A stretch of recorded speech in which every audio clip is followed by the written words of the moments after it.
खुर्रम रोकड़ी साहब, अभी नईम साहब ने कहा और पहले भी कहा जाता है तहरीक इंसाफ की तरफ से फ़र्द वाहिद, उन्होंने कहा जी फ़र्द वाहिद ने फैसले किए 1971 में, मुल्क दो लख्त हो गया। आज भी फ़र्द वाहिद अगर फैसले करेंगे तो मुल्क के लिए नुकसानदेह होंगे। ये फ़र्द वाहिद, आप इस्टेब्लिशमेंट और सियासतदानों के किरदार से बखूबी वाकिफ़ हैं, फ़र्द वाहिद के फैसले होते हैं।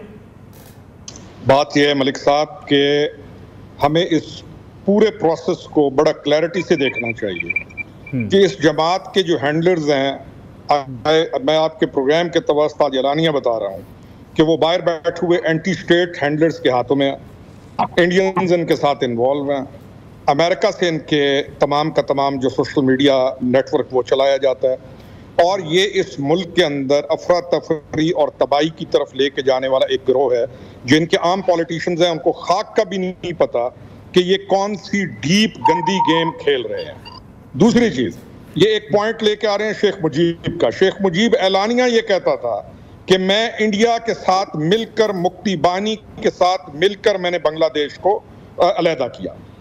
प्राइम मिनिस्टर ऑफ इंडिया ये कहता है कि मुक्ति बानी हम बनाने वाले थे, शेख मुजीब की हम मदद करने वाले थे, और भारत ने किरदार अदा किया शेख मुजीब को। शेख मुजीब अगेन एक घिनौना किरदार था जिसने भारत के साथ मिलके, मुक्ति बानी के साथ मिलके उससे पूरे का पूरा वो एक काम किया। आज ये शेख मुजीब बनना चाह रहा है इनका लीडर। कल तक ये मियां नवाज शरीफ को ताने देते थे और मियां नवाज शरीफ की बेटी के ऊपर बात करते थे, लेकिन असल में ये वाकई शेख नजीब है, ये वाकई यहाँ पर एक मुक्ति बानी। और इसमें जब आप डीप प्रोब करेंगे तो आपको इनके राब्ते इंडियंस के साथ मिलेंगे। अब आ जाए रऊफ हसन साहब की बात के ऊपर। नईम साहब कह रहे हैं कि उस खाकसार के पास न कागज है न कलम है और ना उसको किसी चीज की हमारी बात नहीं होने दी जाती, लेकिन उसके एंटायर स्टेट आर्टिकल्स, उसका जो साला है इंग्लैंड के अंदर बैठा हुआ, उसकी मदद से एंटायर स्टेट पाकिस्तान की नफी में आर्टिकल्स इंग्लैंड में छप जाते हैं। वो ये नफी नहीं करता कि ये आर्टिकल मेरा नहीं है।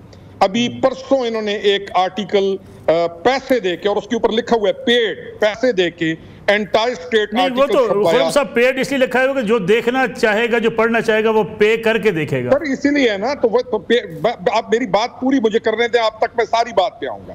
मैं आपको ये बता रहा हूं कि उसके अंदर इन्होंने लिखा कि उसको काल कोठड़ी के अंदर रखा हुआ है और ये झूठ लिख के दे सेल देयर लाइफ। और फिर अभी नॉर्वे में और मुख्तलिफ जगहों के ऊपर इनके कुछ लोगों ने दौरे करके एंटायर स्टेट एलिमेंट्स को वहां पर भी ये रेज कर रहे हैं। इनका सिर्फ एक मकसद है, और इनका एक मकसद था पहले, वो इस फौज के चाहता ये था कि उसकी मर्जी की हर चीज हो जाए फौज में। और जब स्टेट ने, रियासत पाकिस्तान ने इस तमाम चीज को भांपा, तो अब इनका एक एजेंडा है कि किसी न किसी तरीके से रियासत पाकिस्तान को तबाह किया जाए। और कर किस दिन रहे हैं ये? यौम तकबीर के दिन।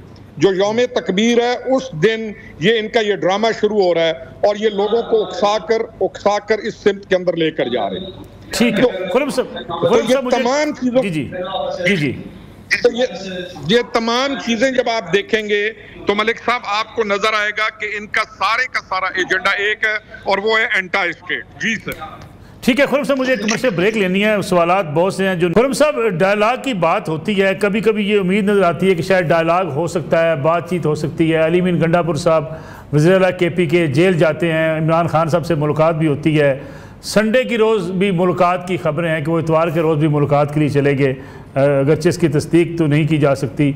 लेकिन अगर ऐसा हुआ है और मुज़ाकरात के लिए कोई बातचीत शुरू हुई है, फार्मेशन कमांडर्स कॉन्फ्रेंस का एलामिया, कोर कमांडर्स कॉन्फ्रेंस का एलामिया वो बड़ा वाज़े करता है कि पाकिस्तानी फ़ौज के ख़िलाफ़ जो है डिजिटल वार की जा रही है। डिजिटल वार बड़ा संगीन जो लफ्ज़ है, बड़ा ख़तरनाक लफ्ज़ है।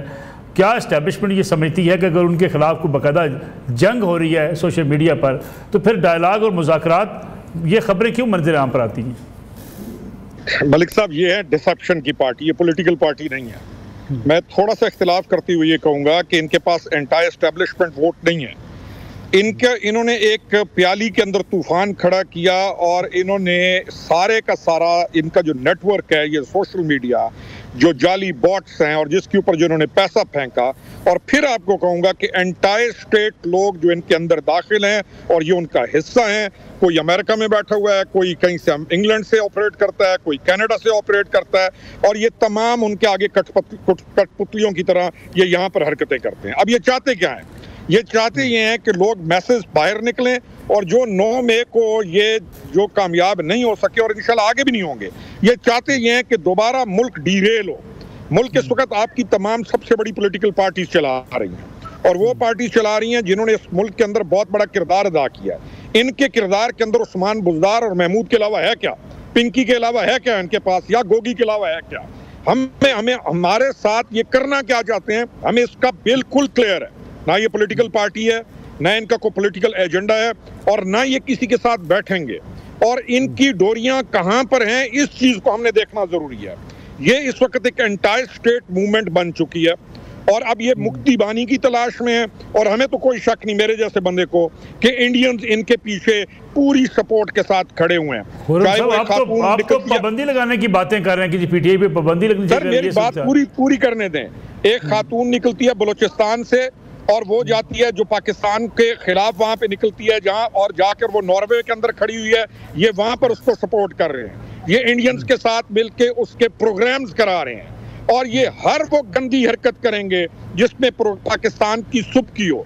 ये लेटर्स लिखेंगे, ये वहां पर कहानियां डालेंगे, कभी यूरोपियन यूनियन को लिखेंगे, कभी आपका IMF के प्रोग्राम को डीरेल करने की कोशिश करेंगे, कहानियां नहीं करेंगे। और ये जब करते हैं डायलॉग की बात, ये किसके साथ डायलॉग करना चाहते हैं? इनको एक पॉलिटिकल पार्टी जो रूलिंग पॉलिटिकल पार्टी है उसने कहा है, मलिक राणा सनोला साहब ने इनको कहा है कि आप आ जाएं, आप आएं और हमारे साथ डायलॉग करें। लेकिन आप देखेंगे कि ये कभी भी डायलॉग की तरफ नहीं जाएंगे, क्योंकि इनका मिशन डायलॉग नहीं है।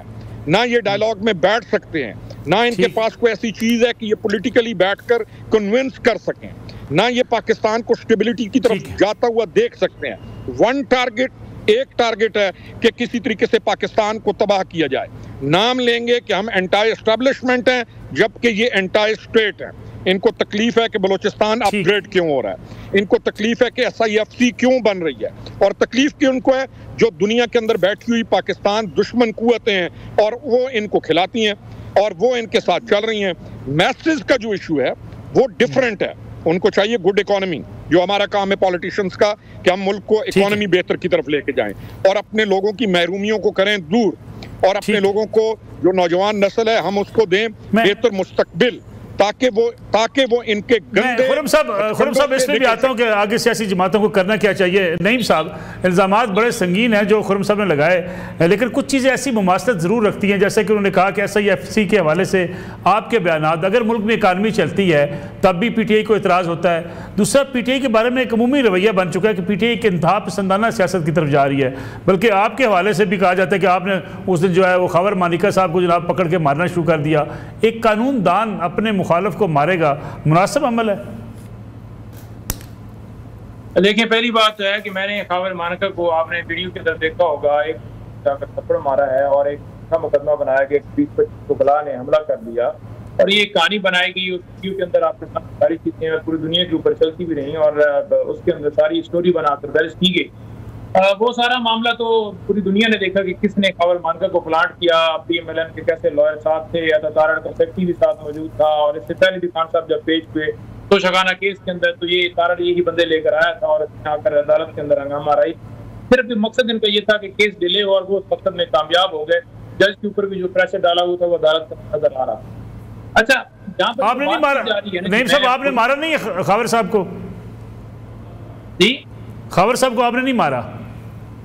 नहीं, मैंने मारा होता तो मैं बताता, क्योंकि वैसे तो वो मारने वाला था, उसको बिल्कुल मारना चाहिए था, क्योंकि जो उसने जुबान का इस्तेमाल किया, अगर हम उसे वहां पर कोर्ट के अंदर कहते कि तुम बेगैरत हो, तुम दल्ले हो, तुम बकवास कर रहे हो, तुम ये हो, वो जिस तरह की वो जुबान इस्तेमाल कर रहा था, तो फिर हमारे ऊपर होता कि जनाब PTI वालों ने ये कह दिया। लेकिन वो कह रहा था, अदालत ने रोकना था, वो नहीं रोका गया। तो उसके बावजूद हमने वहां पर बर्दाश्त किया, हमने मिजाजी का मुजाहरा किया। हम बहुत ज्यादा खवातीन भी थी, पुतला भी थे, लेकिन एक बंदे ने हिल के उसको टच तक नहीं किया। बाहर निकल के फिर नारे मारे, वकील को गाल निकाली, थप्पड़ मारा। उन्होंने तमाम लोगों पर दहशतगर्दी का पर्चा कर दिया।